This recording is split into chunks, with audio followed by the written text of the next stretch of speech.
एक समय की बात है। परियों के देश में एक परी रहती थी जिसका नाम सोन परी था। उसकी दो बेटियां थी, काली परी और गोरी परी। बचपन से ही काली परी गोरी परी से बहुत चलती थी, क्योंकि उसको लगता था कि उसकी माँ सोन परी उससे ज्यादा प्यार गोरी परी से करती है, क्योंकि उसका रंग काला है और गोरी परी का रंग गोरा है। लेकिन ऐसा नहीं था। सोन परी अपनी दोनों बेटियों से बराबर प्यार करती थी।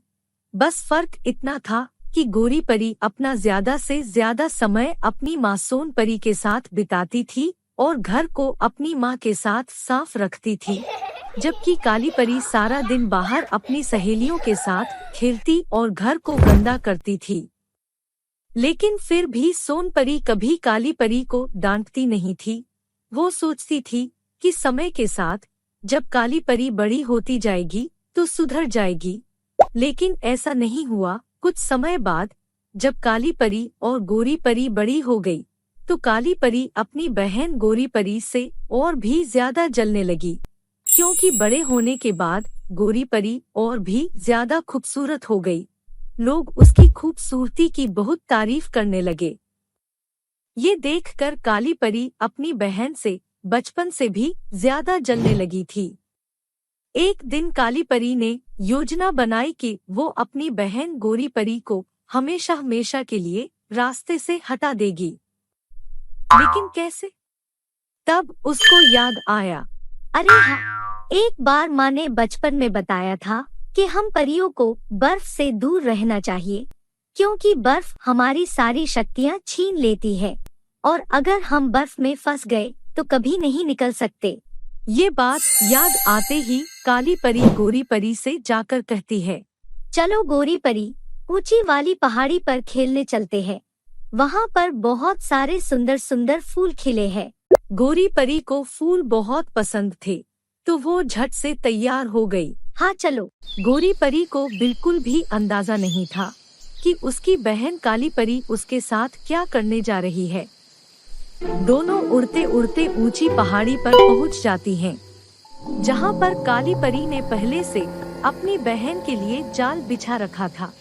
गोरी परी जाओ, उस झाड़ी के पीछे है सारे सुंदर फूल। गोरी परी खुशी से दौड़ के जाती है और झाड़ी के पीछे छिपी बर्फ में गिरकर तुरंत एक बर्फ के पुतले में बदल जाती है। ये देखकर काली परी बहुत खुश होती है और जोर जोर से हंसने लगती है और बोलती है, अब कोई तुम्हारे गोरे रंग की वजह से मुझे नजरअंदाज नहीं करेगा। ये कहने के बाद काली परी वहाँ से चली जाती है और घर पहुँचती है, जहाँ पर उसकी माँ जादू से खाना बना रही होती है और काली परी को देखकर उससे बोलती है, काली परी जाओ, अपनी बहन को बुला लाओ, मैं दोनों के लिए खाना लगा देती हूँ। काली परी अंदर जाती है और वापस आकर माँ से बोलती है, माँ वो अंदर नहीं है। ये सुनकर सोन परी चिंता में पड़ जाती है और बोलती है, वैसे तो कहीं नहीं जाती है, सारा दिन मेरे साथ घर में ही रहती है। आज जाने कहाँ चली गई कि अभी तक नहीं आई। जादू से पता करती हूँ। ये सुनते ही काली परी डर जाती है और सोचती है कि अब उसका राज खुल जाएगा। तो वो झट से अपनी माँ को बोलती है, माँ उसको बड़ी परी माँ ने कुछ दिनों के लिए कहीं काम से भेजा है। ये सुनकर सोन परी के जान में जान आई और वो बोलती है, अरे लेकिन बोलकर तो जाना चाहिए। माँ जब वो गई थी आप घर पर नहीं थी, तो वो मुझे बोलकर चली गई। ठीक है। ये कहकर सोन परी अपने कामों में वापस लग गई। लेकिन थोड़ी देर बाद सोन परी ने काली परी को उसके कमरे में हंसते देखा और खुशी से कहते सुना, मैं कामयाब हो गई। सोन परी को ये सुनकर काली परी पर शक हुआ और उसने जादू से गोरी परी को ढूंढने की कोशिश की, तो देखा कि गोरी परी बर्फ में फंसी हुई थी। ये देखकर सोन परी समझ गई कि ये सब काली परी का किया है और सोन परी काली परी के पास जाती है और उसका कान पकड़ के उसे ऊंची पहाड़ी पर ले जाती है, जहां गोरी परी बर्फ में फंसी होती है। अपनी बेटी गोरी परी को इस हाल में देखकर सोन परी रोने लगती है और अपनी माँ को रोता देख गोरी परी के भी बर्फ के अंदर आंसू निकलने लगते हैं। लेकिन काली परी का मन फिर भी नहीं पिघलता। तभी सोन परी अपनी बेटी को इस मुसीबत से निकालने के लिए बड़ी परी माँ को याद करती है। बड़ी परी माँ वहाँ आती है और सोन परी उनसे कहती है, बड़ी परी माँ, मेरी बेटी गोरी परी को इस बर्फ से बाहर निकाल दीजिए। सोन परी, तुम जानती हो कि बर्फ हम परियों के लिए श्राप है जो हमारी सारी शक्तियाँ छीन लेती है। मैं गोरी परी को इसमें से निकाल तो नहीं सकती, लेकिन एक ऐसा उपाय बता सकती हूँ जिसके बाद गोरी परी इस बर्फ में से निकल सकती है और उससे एक नया जीवन मिल सकता है। दोस्तों, क्या होगा वो उपाय जिसके बाद गोरी परी को एक नया जीवन मिला होगा? क्या आप बता सकते हैं? चलिए आप सोचिए। और असल में क्या हुआ? क्या था वो उपाय? क्या गोरी परी उस बर्फ में से निकल पाई? ये मैं आपको अगले भाग में बताऊंगी। तो क्या आप जानने के लिए उत्सुक है कि क्या हुआ गोरी परी के साथ? हाँ, चलिए मैं आपको बताती हूँ।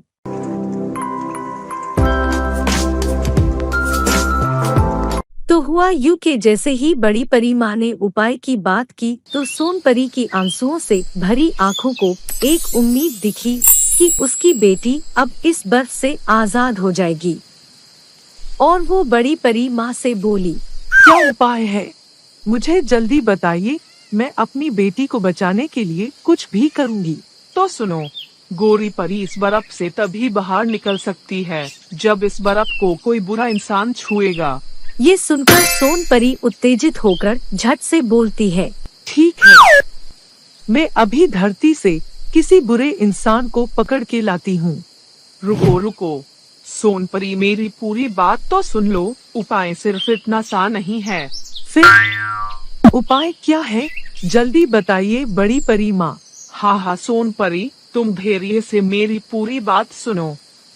जब इस बर्फ को कोई बुरा इंसान छुएगा तब वो बुरा इंसान अच्छे इंसान में बदल जाएगा। क्योंकि गोरी परी एक अच्छी परी है तो उसकी अच्छाई इस बर्फ में भी प्रवेश कर गई है। उस अच्छाई के संपर्क में आते ही वो बुरा इंसान अच्छा इंसान बन जाएगा। हाँ तो बड़ी परी माँ, ये तो अच्छी बात है ना? हाँ, अच्छी बात तो है, लेकिन अभी भी ये इतना आसान नहीं है। क्यों बड़ी परी माँ, इसमें क्या मुश्किल है? मुश्किल यह है कि वो बुरा इंसान पहले एक अच्छा इंसान होना चाहिए जो कि बुराई के संपर्क में आकर बुरा इंसान बना हो, क्योंकि गोरी परी एक अच्छी परी है। ये सुनकर सोन परी सोच में पड़ जाती है और चिंतित होने लगती है कि ऐसा इंसान वो कहाँ से ढूंढेगी। तभी बड़ी परी माँ सोन परी से बोलती है, चिंतित होने की जरूरत नहीं है सोन परी। आज काली परी की बुराई और अंदर की जलन ही गोरी परी के लिए जीवन दान बनेगी। वो कैसे? वो ऐसे, हम काली परी को भी बर्फ में कैद कर देंगे तो उसकी बुराई भी बर्फ में कैद हो जाएगी। और फिर जो अच्छा इंसान काली परी की बर्फ को छुएगा तो वो बुरा इंसान बन जाएगा। उसके बाद वो बुरा इंसान गोरी परी की बर्फ को भी ऐसे ही छुएगा तो वो फिर से अच्छा इंसान बन जाएगा और हमारी गोरी परी बर्फ से आजाद हो जाएगी। लेकिन बड़ी परी माँ, काली परी भी मेरी बेटी है। अपनी एक बेटी को बचाने के लिए मैं अपनी दूसरी बेटी को मुसीबत में कैसे डाल सकती हूँ? सोन परी, काली परी सिर्फ तुम्हारी बेटी नहीं है बल्कि इस परीलोक की परी भी है और काली परी ने ये हरकत करके परीलोक के नियमों को तोड़ा है तो उसको सजा तो जरूर मिलेगी। बड़ी परी माँ और सोन परी की ये बातें सुनकर काली परी वहाँ से भागने लगती है। तभी बड़ी परी माँ उसे जादू से पकड़ लेती है और बर्फ के ढेर में फेंक कर बोलती है, रुको काली परी, अपने किए की सजा तो भुगतती जाओ। और ये बोलकर बड़ी परी माँ बर्फ के उन दोनों पुतलों को धरती पर गिरा देती है, जहाँ पर एक पार्क के छोटे से कोने में दोनों परियों के पुतले एक दूसरे से कुछ दूरी पर गिर जाते हैं। दूसरे दिन वहाँ उस पार्क में कुछ बच्चे खेलने आते हैं। और खेलते खेलते उस कोने में चले जाते हैं जहाँ गोरी परी और काली परी के पुतले रखे होते हैं और उन परियों के पुतलों को देखकर बहुत खुश होते हैं। धीरे धीरे ये बर्फ की परी वाली बात उन कुछ बच्चों से पूरे गांव के लोगों में फैल जाती है। तो सभी उन बर्फ की परियों को देखने के लिए आते हैं, लेकिन कोई उन परियों को छूता नहीं है, सिर्फ मनोरंजन के लिए देख के चले जाते हैं। लेकिन एक दिन ये बर्फ की परियों वाली बात फैलते फैलते दूसरे गांव की एक बहुत अच्छी लड़की तक पहुंचती है, जिसका दिल बहुत दयालु होता है और वो हर मुसीबत में फंसे लोगों की मदद करती है। एक दिन वो उन बर्फ की परियों को देखने के लिए अपनी सहेली के साथ पहुंचती है, तो एक पल के लिए खुश तो बहुत होती है, लेकिन दूसरे ही पल उदास भी हो जाती है। तब उसके साथ में खड़ी उसकी सहेली उससे पूछती है, अरे क्या हुआ प्रिया, तुम उदास क्यों हो गई? देखो ना, ये कितनी खूबसूरत बर्फ की परियां है। शीतल, तुम सिर्फ इनकी खूबसूरती देख रही हो, लेकिन मुझे इन परियों के आँखों के आंसू दिख रहे हैं, जो बता रहे हैं कि शायद ये इस बर्फ में फंसी हुई हैं और यहाँ से आजाद होना चाहती हैं। इतना कहकर प्रिया काली परी के पुतले को छू लेती है और एक अजीब सा जादू होने के बाद वो चलकर आती है और अपनी सहेली शीतल में चाटा मार देती है और उसके ऊपर चिल्लाने लगती है।